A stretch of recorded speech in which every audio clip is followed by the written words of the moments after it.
Welcome to our channel. Today we how to use Google Tag Manager for tracking, beginner guide step by step clearly.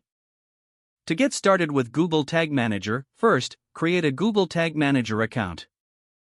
Visit the Google Tag Manager website and click on the Start for Free button. Sign in with your Google account if prompted. Once signed in, enter your account name. Next, add a container name that relates to your website or app. Choose where you plan to use the container, either on the web, iOS, or Android. Click on Create, then agree to the terms of service. You will see the container snippet code, which you need to install on your website. Copy the first code snippet and paste it into the head section of your website.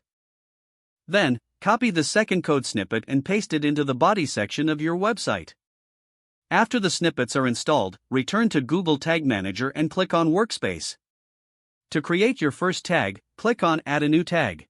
Configure the tag settings according to your tracking needs.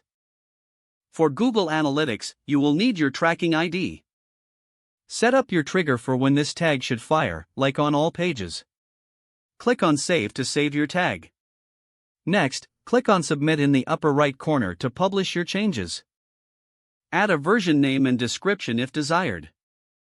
Click Publish to make your tag live on your site. To verify that your tags are working, click on Preview in the upper right corner. This will open your website in a new tab, along with the Tag Assistant debugging tool.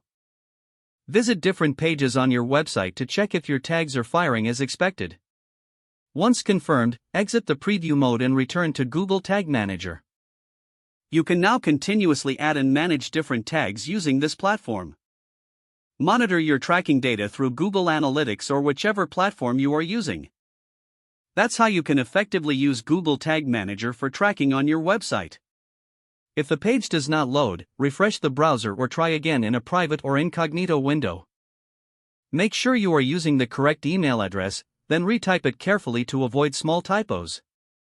If your password is not accepted, use the reset option and create a new strong password you can remember. Check your spam folder for verification or security emails, then complete any requested confirmation steps. Don't forget to like this video and subscribe to our channel for more step-by-step tech guides.